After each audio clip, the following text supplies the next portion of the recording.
ನಂತರನೇ ಎಷ್ಟು ಜನ ನವಿಲ್ಗರಿ ಮರಿ ಹಾಕುತ್ತೆ ಅಂತ ಬುಕ್ಕಲ್ಲಿ ಇಟ್ಕೊಂಡಿದ್ರಿ.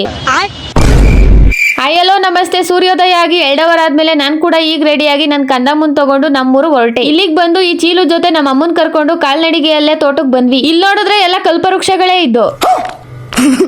ಇಲ್ಲಿಗೆ ಬಂದೇನು ಕೆಲಸ ಮಾಡ್ಲಿಲ್ಲ ಅಂತ ಅಂದ್ರೆ ಮನೆಗೆ ಹೋಗಿ ನಮ್ಮ ಅಮ್ಮನ ಹತ್ರ ಬೈಸ್ಕೊಳ್ಳೋರು ಯಾರು ಅಂತ ಎಲ್ಲಾ ಕಾಯಿನೂ ಒಂದ್ ಕಡೆ ಹಾಕ್ತೆ. ನನ್ ದುರದೃಷ್ಟ ಏನಂದ್ರೆ ಕಾಯಿ ಸುಲ್ದಾದ್ಮೇಲೆ ವಿಡಿಯೋ ಮಾಡ್ಕೋತಾ ಇದ್ದೀನಿ.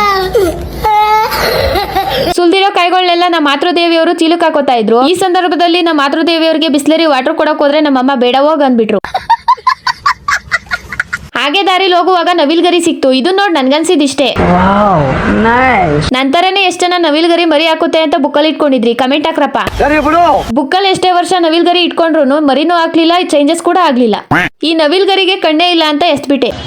ಸಂಬಂಧಿಕರೇ ಮಾತಾಡ್ಸ್ತಾ ಇರೋ ಈ ಕಾಲದಲ್ಲಿ ನನ್ನ ಫಾಲೋವರ್ಸ್ ನನ್ನನ್ನು ಮಾತಾಡ್ಸ್ತಾರೆ ಅಂತ ಅನ್ಕೊಂಡೇ ಇರ್ಲಿಲ್ಲ. ಕೆಲವರು ನನ್ನನ್ನ ಗುರ್ತಿಡ್ ಮಾತಾಡ್ಸ್ತಾ ಇದ್ದೀರಾ. ಇದನ್ನ ನೋಡಿ ನನಗೆ ತುಂಬಾ ಖುಷಿ ಆಗುತ್ತೆ. ಟ್ಯಾಂಕ್ ಚಿನ್ನ. ಈ ಪ್ರೀತಿ, ಪ್ರೋತ್ಸಾಹ, ಬೆಂಬಲ ಹಿಂಗೆ ಇರ್ಲಿ ಚಿನ್ನ.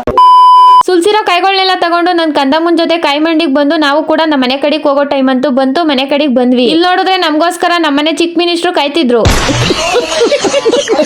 ನಮ್ ಟಾಮ್ ಅಣ್ಣ ಏನು ಮಾತಾಡ್ಸಲೇ ನನ್ನ ಮೇಲೆ ಕೋಪ ಮಾಡ್ಕೊಂಡ್ಬಿಟ್ಟಿದ್ದ. ಇವತ್ತಿನ ವಿಡಿಯೋ ಇಷ್ಟೇ. ಮತ್ತೆ ಸಿಗೋಣ ಇನ್ನೊಂದು ಪುಟ್ಟ ವಿಡಿಯೋ ಒಂದಿಗೆ. Thanks for watching.